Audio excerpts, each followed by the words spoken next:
ಚಿತ್ರ K Sadashiva ಅವರ ಕಾದಂಬರಿಯಾದ ಸಣ್ಣ ಕಥೆಯನ್ನು ಮತ್ತೆ ಮಳೆ ಹೋಯ್ತಿದೆ. ಕಥೆಯ ಹೆಸರೇ ಅದಿರೋದ್ರಿಂದ ಟೈಟಲ್ ಕೂಡ ಅದನ್ನೇ ಇಟ್ಟಿದ್ದೀವಿ. ಕೆ ಸದಾಶಿವ ಅಂತೇಳಿ ಕಥೆಗಾರರು. ಇಲ್ಲಿ ಬಂದು ಎರಡು ಜೋಡಿಗಳಿದ್ದಾರೆ. ಒಂದು ಕಾಲಘಟ್ಟದಲ್ಲಿ ಒಂದು ಜೋಡಿ, ಮತ್ತೊಂದು ಕಾಲಘಟ್ಟದಲ್ಲಿ ಒಂದು ಜೋಡಿ ಇದೆ. ಸೊ ಏನಾಗುತ್ತೆ, ಮೊದಲ ಜೋಡಿ ಅವ್ರ ಜೊತೆಗೆ ಸೇರೋದಿಲ್ಲ, ಫೇಲರ್ ಆಗುತ್ತೆ. ಎರಡನೇ ಜೋಡಿ ಒಂದಾಗ್ತಾರೆ. ಸೊ ಆ ಕತೆ ಇಟ್ಕೊಂಡು ಈ ಸಿನಿಮಾವನ್ನು ಕತೆಗೆ ಪೂರಕವಾಗಿ ಏನು ಬೇಕೋ ಅದು ಮಾಡಿದ್ದೀವಿ. ಪುನರ್ಜನ್ಮದ ಕತೆ ಇಲ್ಲ. ಒಂದು ಕ್ಯಾರೆಕ್ಟ್ರು 1980 ಬರುವಂಥ ಇಸ್ವಿಯಲ್ಲಿ, ಇನ್ನೊಂದು 2000 ಇಸ್ವಿಯಲ್ಲಿ ಬರುವಂಥ ಕತೆ. ಆ ಪ್ರೇಮಿಯ ಮಗಳು ಏನಿದ್ದಾಳೆ, ಅವಳು ಈ ಕಾಲೇಜ್ ಓದಕ್ಕೆ ಬಂದಾಗ ಈತ ವಿರಹಿಯಾಗಿರ್ತಾನೆ. ಆ ಹುಡುಗಿ ನೋಡಿದಾಗ ತನ್ನ ಮಗಳನ್ನೇ ನೋಡಿದಷ್ಟು ಸಂತೋಷ ಪಡ್ತಾನೆ. ಆ ಕತೆ ಮೇಲೆ ಹೋಗುತ್ತೆ.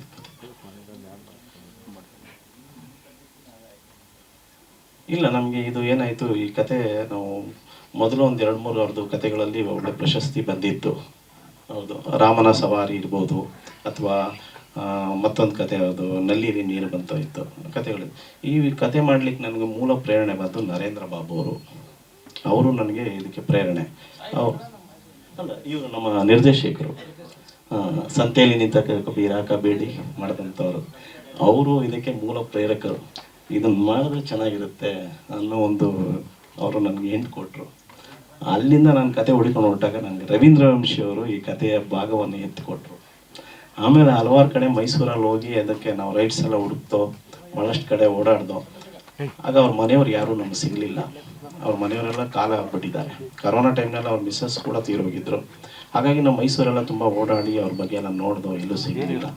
ಹಾಗಾಗಿ ಈ ಕಥೆಯನ್ನು ತಗೊಂಡು ನಾವು ಏನು ಮಾಡಬೇಕು ಅಂತ ಯೋಚನೆ ಮಾಡಿದಾಗ, ಕನ್ನಡ ಸಾಹಿತ್ಯ ಪರಿಷತ್ತಲ್ಲಿ ಇವ್ರ ಹೆಸರಲ್ಲಿ ಒಂದು ದತ್ತಿ ಹಣ ಇಡೋಣ ಅಂತೇಳಿ ಸಾಹಿತ್ಯ ಪರಿಷತ್ ಅಧ್ಯಕ್ಷರನ್ನು ನಾವು ಭೇಟಿ ಮಾಡಿದೋ. ಆ ಸಂಪರ್ಕ ಮಾಡಿದಾಗ ಅವರು ಈ ಆಲೋಚನೆ ಚೆನ್ನಾಗಿದೆ, ಮತ್ತು ಕನ್ನಡ ಚಿತ್ರರಂಗಕ್ಕೂ ಮತ್ತು ಸಾಹಿತ್ಯ ಪರಿಷತ್ಗೆ ಯಾಕೆ ಒಂದು ಕೊಂಡಿ ಬೆಸಿಬಾರ್ದಿದು ಅಂದ್ಬಿಟ್ಟು ನಮ್ಮ ನಿರ್ಮಾಪಕರಲ್ಲಿ ಹೇಳಿದಾಗ, ನಿರ್ಮಾಪಕರು ಇಲ್ಲ ಇದು ಭಾಳ ಚೆನ್ನಾಗಿದೆ, ಇಲ್ಲ ಎಲ್ಲ ತೀರೋಗಿದ್ದಾರೆ. ಒಬ್ಬರು ಮಗಳು ಅಮೇರಿಕಾದಲ್ಲಿದ್ದಾರೆ, ಸುಜಾತ. ಅವರು ನೀವು ಮಾಡಿ, ನಮ್ದು ಏನು ಅಭ್ಯಂತರ, ನಮ್ಮ ತಂದೆ ಹೆಸರು ನೀವು ಪ್ರಶಸ್ತಿ ಕೊಡೋದ್ರಿಂದ ನಮ್ಗೆ ಭಾಳ ಸಂತೋಷ ಆಗುತ್ತೆ, ನೀವು ಮಾಡಿ, ತುಂಬ ಒಳ್ಳೆಯದು ನಮಗೆ, ನಾವು ಅಮೇರಿಕಾದಲ್ಲಿದ್ದೀವಿ ಅಂತೇಳಿ ಹೇಳಿದ್ರು. ಆ ನಂಬರ್ ನೋಡ್ಲಿಕ್ಕೆ ತೆಗೆದೆ. ನಾನು ತೆಗೆದು ಅವ್ರ ಮಗಳನ್ನು ಪರ್ಮಿಷನ್ ಕೇಳಿದೆ. ಅವರಿಲ್ಲ ನೀವು ಮಾಡಿ ಅಂತ ಹೇಳಿದ್ರು. ಸಾಹಿತ್ಯ ಪರಿಷತ್ತಲ್ಲಿ ಅವತ್ತೇ ನಾವು ನಮ್ಮ ನಿರ್ಮಾಪಕರು ಇದನ್ನು ನಾವು ಇದು ಮಾಡೋದು ಬೇಡ ಸರ್, ಇದನ್ನು ಏನಾದರೂ ಒಂದು ಹೊಸತನ ಮಾಡೋಣ ಅಂತ ಹೇಳಿದ್ರು. ಹಾಗಾಗಿ ನಾವು ಹಣ ತೊಗೊಂಡೋಗಿ ಸಾಹಿತ್ಯ ಪರಿಷತ್ ಅಧ್ಯಕ್ಷರ ಜೊತೆ ಮಾತಾಡಿದೆವು. ಅದನ್ನು ಸಾಹಿತ್ಯ ಪರಿಷತ್ ದತ್ತಿ ಇಟ್ಟು ಮುಂದಿನ ದಿನಗಳಲ್ಲಿ ಯುವ ಪ್ರತಿಭೆಗಳು ಯಾರೇ ಬಂದರು, ನವ್ಯ ಕವಿಗಳಿರ್ಬೋದು, ಅಂಥವ್ರಿಗೆ ಪ್ರಶಸ್ತಿ ಸಿಗಲಿ ಅನ್ನೋ ಒಂದು ಆಸೆ ಇಟ್ಕೊಂಡು ಪ್ರತಿ ವರ್ಷ ಅದು ಮಾಡೋಣ ಅಂತ ಇದನ್ನು ಅಲ್ಲಿಟ್ಬಿಟ್ಟು ಈ ಕಥೆಯನ್ನು ತಗೊಂಡು ನಾವು ಇಬ್ಬರು ಡಿಸ್ಕಸ್ ಮಾಡಿ ತುಂಬ ದಿವಸ ಈ ಕತೆ, ಚಿತ್ರಕಥೆ ಬಗ್ಗೆ ಯೋಚನೆ ಮಾಡಿ ಸಾಧಾರಣ ಒಂದು 2 ವರ್ಷ ಈ ಕತೆ ನಾವು ರೆಡಿ ಮಾಡ್ಕೊಂಡು ಇಟ್ಕೊಂಡಿದ್ದು. ನೀಟಾಗಿ ಇದಕ್ಕೆ ನನಗೆ ಚಿತ್ರಕಥೆ, ಸಂಭಾಷಣೆ, ಸಾಹಿತ್ಯವನ್ನು ಮಾಡೋದ್ರ ಜೊತೆಗೆ ನನಗೆ ಹಲವಾರು ಟಿಪ್ಸ್ ಕೊಟ್ಟಿದ್ದು ನಮ್ಮ ನರೇಂದ್ರ ಬಾಬು ಅವರು. ಸಂಭಾಷಣೆ ನರೇಂದ್ರ ಬಾಬು ಅವರೇ, ಚಿತ್ರಕಥೆ, ಸಂಭಾಷಣೆ ಮತ್ತು ಸಾಹಿತ್ಯ.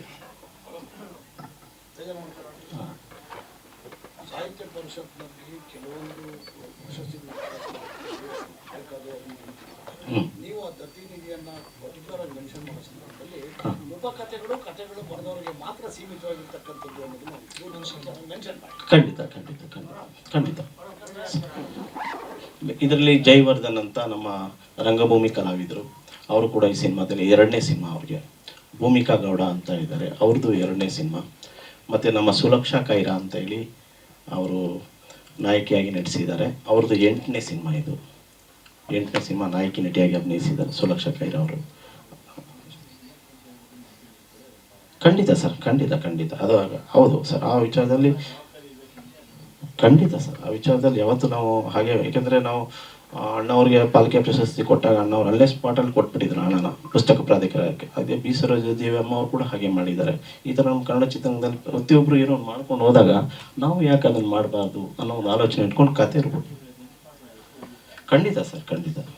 ಈ ಚಿತ್ರದ ಮುಖಾಂತರ ನಾವು ಅದು ತೋರಿಸ್ತಾ ಇರೋದು ಹಾಗೆ, ಯಾಕೆಂದರೆ ಚಿತ್ರರಂಗ ಮತ್ತು ಸಾಹಿತ್ಯ ಪರಿಷತ್ 2 ಕೊಂಡಿಗಳು, ಕನ್ನಡದ ಕೊಂಡಿಗಳು 2 ಬೆಸ್ಕೊಂಡ್ಲಿ ಅನ್ನೋದು ನಮ್ಮ ಆಸೆ ಸರ್. ಸಿನಿಮಾ ಶುರುವಾಗಿ ಅಲ್ಲೇ ನಮ್ಮದು ಒಂದು 4 ತಿಂಗಳಾಯಿತು ಸರ್. ಇದು ಶೃಂಗೇರಿ, ಹೊರನಾಡು, ಕೊಪ್ಪ, ಹರಿಹರಪುರ ಮತ್ತು ಸುತ್ತಮುತ್ತ ಆಗೊಂಬೆ ಸುತ್ತಮುತ್ತ ಭಾಗದಲ್ಲಿ ಮಾಡಿದೆ ಸರ್. ಸಾಧಾರಣ ಎಲ್ಲ ನಮಗೊಂದು 25 ದಿನ ಶೂಟಿಂಗ್ ಹಿಡಿತು ಸರ್. ಸಾಂಗ್ಸ್ ಎಲ್ಲ ನಂದ ಮಾಸ್ಟರ್ 2 ಹಾಡಿದೆ, ನಂದ ಮಾಸ್ಟರೇ ಮಾಡಿಕೊಟ್ರು. 2 ಸಾಂಗ್ ಇದೆ. ಜಾಸ್ತಿ ಅಂದರೆ ಹಾಡಿಗೆ ಸಿನಿಮಾ ಕತೆಗೆ ಏನು ಬೇಕೋ ಅಷ್ಟು ತಗೊಂಡಿದ್ದೀವಿ. ಖಂಡಿತ ಇಲ್ಲ, ಸೆಟ್ ಕೂಡ ಇದೆ. ಹಾಗೆ ಕಾಲೇಜ್ ಸನ್ನಿವೇಶ ಜಾಸ್ತಿ ಇರೋದ್ರಿಂದ ಕಾಲೇಜಿನ ಸನ್ನಿವೇಶಗಳನ್ನು ಜಾಸ್ತಿ ಚಿತ್ರೀಕರಣ ಮಾಡಿದ್ದೀವಿ. ಮತ್ತು ಹೊರಾಂಗಣ ಜಾಸ್ತಿ ಇದೆ.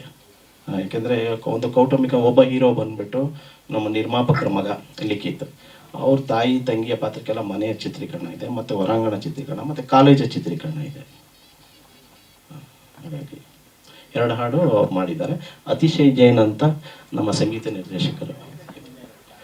ಕ್ಯಾಮ್ರಾ ವರ್ಕು ಇಪಿಲಿ, ಸಂತೋಷ್ ರಾವ್ ಇಪಿಲಿ ಅಂತೇಳಿ, ಅವರು ಮುಂಬೈನವರು ಸರ್. ಅವರು ಈಗ ಮುಂಬೈಯಿಂದ ಬರಲಿಕ್ಕಾಗಿಲ್ಲ, ಮುಂದಿನ ಇದರಲ್ಲಿ ಕಾರ್ಯಕ್ರಮದಲ್ಲಿ ಬಂದೇ ಬರ್ತಾರೆ ಅವ್ರು ಖಂಡಿತ. ಹೌದು, ಮಳೆಯ ಪಾತ್ರ. ಯಾಕೆಂದರೆ ಒಬ್ಬ ನಾಯಕ ವೀರಹಯಾಗಿರ್ತಾನೆ, ಮತ್ತೊಬ್ಬ ನಾಯಕ ಯುವ ನಾಯಕನಿಗೆ ಆತ ತನ್ನ ಕಥೆಗಳನ್ನು ಹೇಳ್ಕೊಂಡು ಹೋಗುವಾಗ ಅವನ ಫ್ಲ್ಯಾಶ್ ಬ್ಯಾಕ್ನಲ್ಲಿ ಬರುವಂಥ ಪ್ರತಿ ಸರಿ ಮಳೆ ಇರುತ್ತೆ. ಅವನ ಕಣ್ಣೀರು ಜೊತೆಗೆ ಮಳೆ ಎರಡೂ ಕೂಡ ಪ್ಲೇ ಆಗ್ತಾ ಹೋಗುತ್ತೆ. ಹಾಗಾಗಿ ಆ ಪಾತ್ರಕ್ಕೆ ಮತ್ತೆ ಮಳೆ ಹೋಗಿದ್ದಿದೆ. ಖಂಡಿತ ಮೆಸೇಜ್ ಇದೆ. ಮೆಸೇಜ್ ಯಾವತ್ತೂ ಅವ್ರ ಬರಹಗಾರರು ಯಾವತ್ತೂ ಬರೆಯೋದೇ ಹಾಗೆ ಒಂದು ಪ್ರತಿಯೊಂದು ಕಥೆಯಲ್ಲಿ. ಯಾಕೆಂದರೆ ನಾನಿನ್ನ ಮರೆಯಲಾರೆ ಅನ್ನೋದು ನಿಮ್ಗೆ ಗೊತ್ತಿರ್ಬೋದು ಸಿನಿಮಾ. ಅದು 16 ಪುಟಗಳ ಕತೆ ಇದ್ದಿದ್ದು ಸಿನಿಮಾ. ಆದರೆ ಈ ಸಿನಿಮಾ 12 ಪುಟಗಳ ಕತೆ. ನಾವು ಅದಕ್ಕೆ ಎಷ್ಟು ಬೇಕೋ ಅಷ್ಟು ಕರೆಕ್ಟಾಗಿ ಚಿತ್ರಕಥೆಯನ್ನು ಮಾಡಿಕೊಂಡು ಸಂಭಾಷಣೆಯನ್ನು ಮಾಡಿಕೊಂಡು ಚಿತ್ರೀಕರಣ ಮಾಡಿದ್ವಿ ಸರ್. ಸ್ಟೇಜ್ ಪೂರ್ತಿ ಮುಗ್ದಿದೆ, ಡಬ್ಬಿಂಗ್ ಆಗಿದೆ. ನೆಕ್ಸ್ಟು ಸೆನ್ಸರ್ಗೆ ಹೋಗ್ಬೇಕೀಗ, ಸ್ವಲ್ಪ DI ಕೆಲಸ ಆಗ್ತಾ ಇದೆ. ಇದಾದ ಕೂಡಲೇ ನಾವು ಇದು ಕೊಡ್ತೀವಿ. ರಿಲೀಸ್ ಅಕ್ಟೋಬರ್ ಅಂತ ತೀರ್ಮಾನ ಮಾಡ್ಕೊಂಡಿದ್ದೀವಿ ಸರ್. ಅಕ್ಟೋಬರಲ್ಲಿ ರಿಲೀಸ್ ಮಾಡೋಣ ಅಂತ. ಮಿಕ್ಕಿದ ಕೆಲಸ ಎಲ್ಲ ಮುಗ್ದಿದೆ.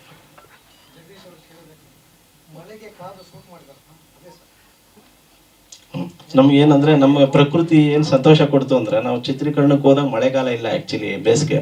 ಆದರೆ ನಾವು ಹೋಗುವಾಗೆ ಮಳೆ ಶುರು ಆಗೋಯ್ತು, ಕಂಟಿನ್ಯೂ ಮಳೆ. ಹಾಗಾಗಿ ಇಡೀ ಸಿನಿಮಾ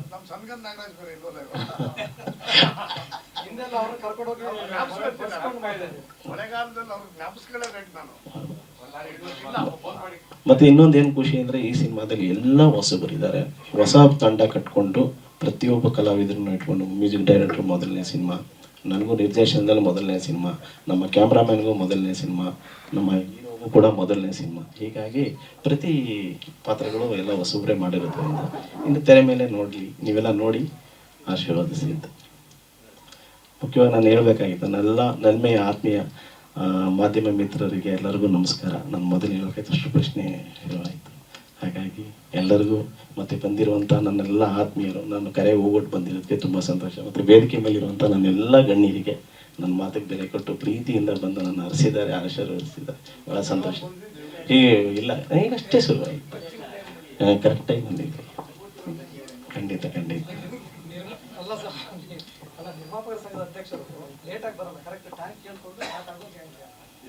ಮತ್ತೆ ಇನ್ನೊಂದೇನು, ನಾನು ಮತ್ತೆ ನಮ್ಮ ಅಧ್ಯಕ್ಷರಲ್ಲಿ ಒಂದು ಮನವಿ ಮಾಡ್ತೀನಿ, ನಿರ್ಮಾಪಕರಲ್ಲಿ ಒಂದು ಮನವಿ ಮಾಡ್ತೀನಿ. ಒಂದು ಮಹಿಳೆ ಒಂದು ಕಾದಂಬರಿ ಆಧಾರಿತ ಚಿತ್ರ ಮಾಡಬೇಕಾದ್ರೆ ಅವರು ಕಮರ್ಷಿಯಲ್ ಆಗಿ ಮಾಡ್ಬೋದಾಗಿತ್ತು. ಆ ಕಮರ್ಷಿಯಲ್ ಮಾಡುವಂಥ ಯೋಜನೆ ಇದ್ದರೂ ಸಹ ಅವರು ಅಕ್ಕ ಏನು ಹೇಳಿದ್ರು, ನನಗೆ ನಾನು ನಿರ್ದೇಶಕನ ಕುಂಡಿಸ್ಬೇಕಾದ್ರೆ ಅಕ್ಕ ಹೇಳಿದ್ರು, ನೋಡಿ ಸಾಹಿತ್ಯ ನಂಗೆ ತುಂಬ ಇಷ್ಟ, ಹಾಗಾಗಿ ಸಾಹಿತ್ಯನೇ ಮಾಡೋಣ, ಸಾಹಿತ್ಯದ ಒಲವಿರುವಂಥ ಚಿತ್ರಗಳನ್ನೇ ಮಾಡೋಣ, ಕಾದಂಬರಿ ಕೃತಿಯೇ ಇರಲಿ ಅಂತೇಳಿ ಅವರು 3 ಕಥೆಗಳನ್ನು ಒಪ್ಕೊಂಡು ಬೇಡ ಅಂತ ಕ್ಯಾನ್ಸಲ್ ಮಾಡಿ ಕೊನೆಗೆ ಇದನ್ನು ತಗೊಂಡ್ರು. ಆದರೆ ನಾನು ಕೇಳ್ಕೊಳ್ಳೋದು, ಸಾಹಿತ್ಯ ಕೃತಿ ಮಾಡಿರುವಂಥ ಒಬ್ಬ ಮಹಿಳೆಗೆ ಮುಂದಿನ ದಿನಗಳ ನಿರ್ಮಾಪಕ ಸಂಘದಲ್ಲೋ ಅಥವಾ ನಿರ್ದೇಶಕ ವಾಣಿಜ್ಯ ಮಂಡಳಿಯಲ್ಲಿ ಅವ್ರಿಗೇನಾದರೂ ಒಂದು ವಿಶೇಷ, ಮಹಿಳೆಯರಿಗೆ ಒಂದು ವಿಶೇಷ ಸ್ಥಾನಮಾನ ಕೊಡುವಂತಹ ಕಾರ್ಯ ಇವತ್ತು ನಿಮ್ಮಲ್ಲಿ ನಾನು ಆರೈಕೆ ಮಾಡ್ಕೊಳ್ತೀನಿ. ದಯಮಾಡಿ ಕೊಡಬೇಕು. ನೀವು ಹೇಳಿದ 100 ಭಾಗ ಸತ್ಯ, ಅದನ್ನು ಮಾಡೋಣ. ಆದರೆ ಇವ್ರು ನಮ್ಮ ಕಣ್ಣಲ್ಲಿ ಹೆಂಗೆ ಅಂದರೆ, ಈಗ ರಿಸರ್ವ್ ಆಗಿರೋ ಕಾನ್ಸ್ಟಿಟ್ಯೂನ್ಸಿ ಕೌನ್ಸಿಲರ್ಸ್ ಇರ್ತಾರಲ್ಲ ಹೆಣ್ಮಕ್ಳು, ಅವ್ರ ಥರ. ಆದರೆ ಹ್ಯಾಂಡಲ್ ಮಾಡೋದೆಲ್ಲ ಅವ್ರ ಗಂಡಂದಿರ ಹ್ಯಾಂಡಲ್ ಮಾಡೋಲ್ಲ. ಹಿಂಗಾಗಿ ಅವ್ರ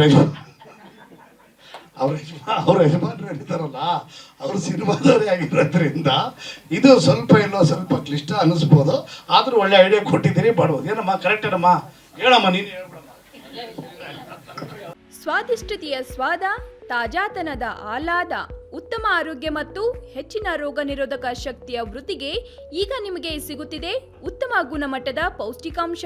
Shri Vaidik millet health mix ಇದು ಸಿರಿಧಾನ್ಯಗಳ ಸಂಪತ್ತು.